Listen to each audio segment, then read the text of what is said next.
I have been attending business seminars and clinic before now, but this one is an exceptional one. My eyes have been opened to strategies to build my business, to sustain the business, not just build, but to sustain the business, because sustaining the business is a key issue when it comes to MSMEs businesses. And you may own multiple shops in different places. It's also diversification. You may decide to have different line of products aside from the products you do in different ways to meet different customers. It's also diversification. So diversification is just if you understand what diversify means, it means spread out, to just do in different ways, different things, different at a time. That way you can survive. This training is very, very relevant to my business. We discussed a lot about, part of the things we discussed today is granting credit facility and how you need to be careful to granting such facilities to customers. So it has opened my eyes a lot to be able to make critical decisions in my business, to grow the business and to know who to give such facilities to. So it's an important one to developing my business. This vertical diversification is a scenario where the entrepreneur decide to take over the work of the supplier and the customer. Very simple illustration. I'm giving you the layman. We are not in classroom. Where you, the entrepreneur, you sell products, right? You take over the activity of the supplier and take over the activity of the customer. Or you take over the activity of both of them. Some of the important training I'll be taking away from here to incorporate into my business is what I learned about business diversification. It's not a must that when you are doing a particular thing in your business, if it is not moving well, you can easily diversify. Either diversifying vertically, horizontally, or otherwise. So business diversification is one of the things that can help grow a business. So if you are doing it in a particular way and you are not getting the desired results, it is not a crime to diversify. And in addition to that, I've learned techniques that I can use to market my product and create a better awareness out there. So leaving this place for me, I'm going out there to create a bigger market base for the product I sell with the skills and the knowledge I have acquired here. For me, I feel this business clinic is for me because, and the part I really, really love is the business diversification aspect. I've always been afraid of diversifying, of going into other forms of businesses. But with this clinic, it's awesome. It's really, really nice. It has helped to expand my mentality and my thoughts towards expanding in business. Whatever you are producing, and you are buying the raw materials from somewhere, and you know with time that it is possible for you to produce the material at a cheaper rate and use it, then do that. I really want to thank the Brave Women Network and also the Bank of Industry for collaborating to bring such a very impactful training in a time like this, because it's not really just about collecting the grants, it's about the many other things that one would do with this. And for me, that is into fashion, I'm already thinking about modeling, because modeling is something that is not found in the North, even in the North at large. So I'm thinking of going into modeling as a form of my business, fashion photography and fashion videography. So this business clinic, it was really for me, and I'm really very grateful, and I'm happy that I'm part of it. Another thing I would like to incorporate in my business is the aspect of risk-taking. I feel that business is not just a theoretical thing.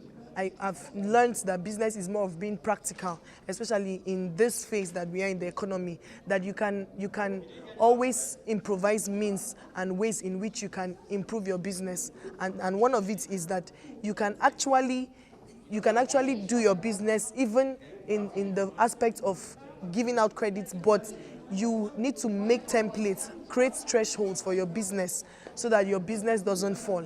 Wow, the business clinic is is a wow to me because it has really helped me. It just came at the right time. So if I should rate it in percentage, I'll give it like 80 to 90% because it has really met the needs of the entrepreneur now. Now that things are really getting hard and we need to re-strategize our businesses. And so it has given us just what we need at a particular time. You will discover if the wrapper is 3,000, they will say 6,000. Do you know why? So even if you succeed in paying 3,500, the person has made her gain. That's just the logic. So if you are selling provisions in your shop and somebody say credit, don't sell for him at the price. Yes, credit price should be different. The business strategy growth, you understand, on checking your business, which is one point that hits me. As in, if you're stagnant in your business, you sit back and check your product, test your product, see what is wrong with your services or your product. Then it will help you to come up with what you will do to help the business grow. It's something that really came to me at a very good time. I have to go sit down because just as the presenter, the facilitator said, that your business needs to be growing. So if your business is stagnant, you have to go back and check something. To me, from the time we started this business to now, we should have outgrown the stage we are. So you see, it has given me a clue on what to go and check, what to do, and to know what is the problem of my business. Another thing is on the sales and the revenue. How you will reduce your costs and then increase your revenue. You know, this is what every business person needs to know. It is an eye-opener to me because it exposes me to various aspects of my business. It will go a long way in reshaping my business. If you know you cannot survive alone, for you to grow, then align with another person. Yes, partnerships and all those things. So when you know, for example, let me give you a typical example of that integration I was talking about. Assuming you have somebody who you understand very well, and you produce, let's say this kunu we are talking, and that person have the grains, and that person is somebody you can understand well and is good to go, and you don't have the money to go and farm, but it is you can do what we call business to business integration. Firstly, in terms of my sales, because there was a strategy he gave us that if we are selling our products, that we should have price tag for people that are coming with their cash, and we should have a tag price of people that we will be selling to them on credit.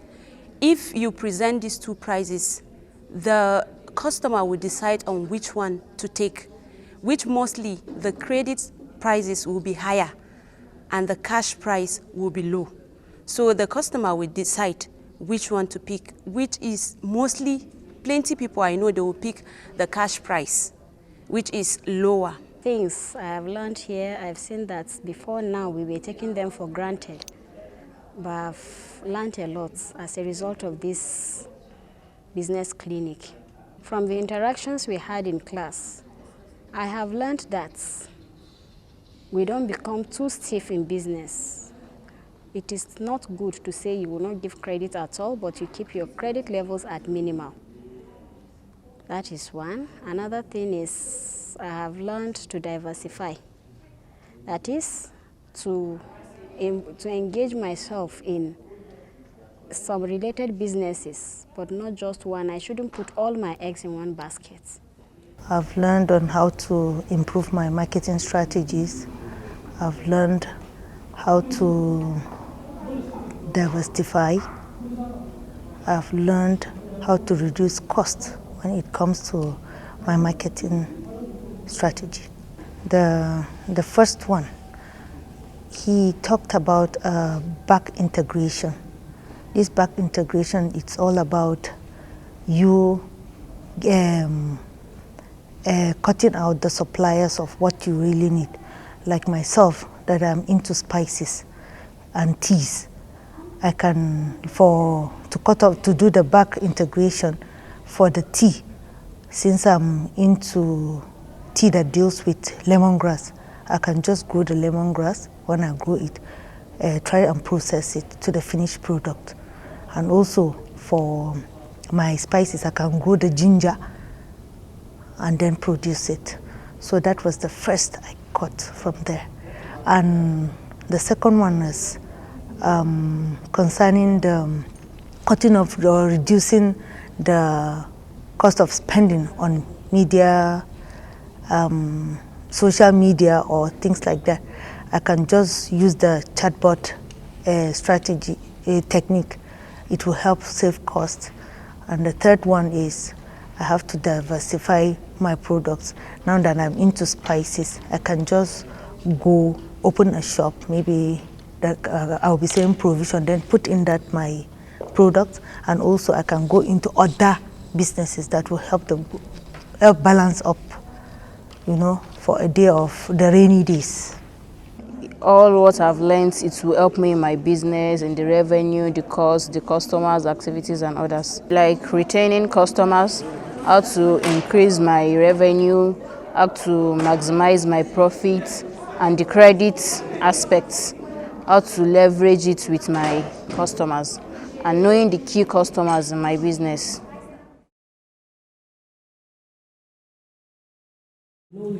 Starting a business is not automatically you make product and have profit.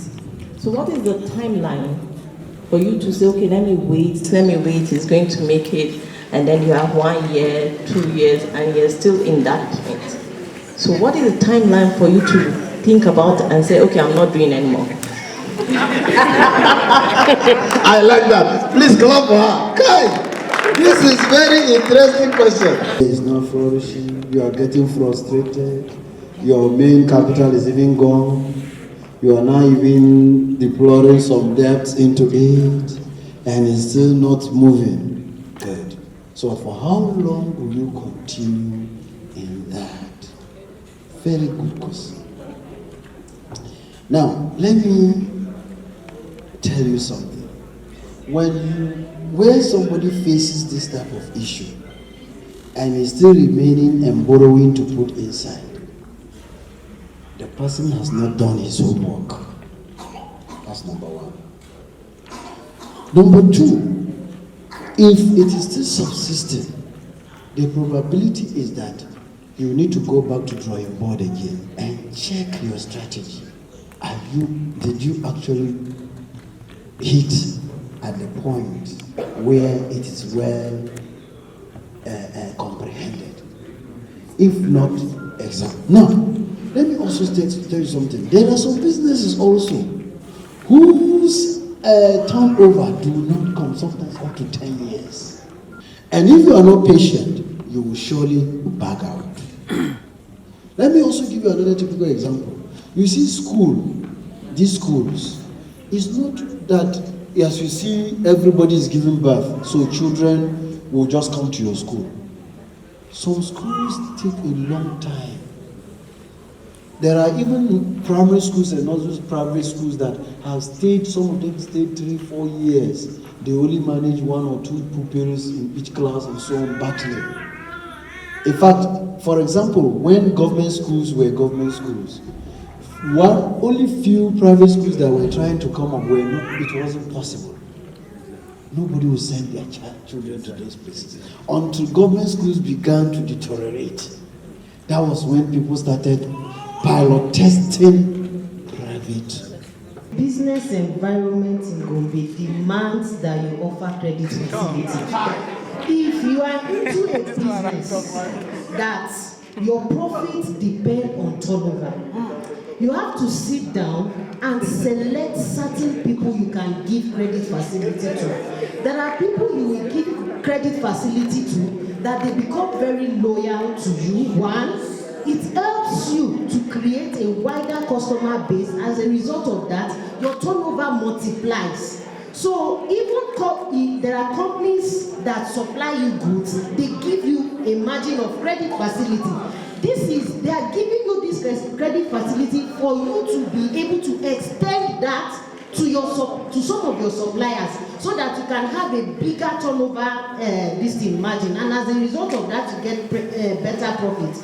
So it is very expedient that you understand the business environment you are operating in. So in Gombe, I can tell you strategically that credit facility is indispensable if you want to make good business.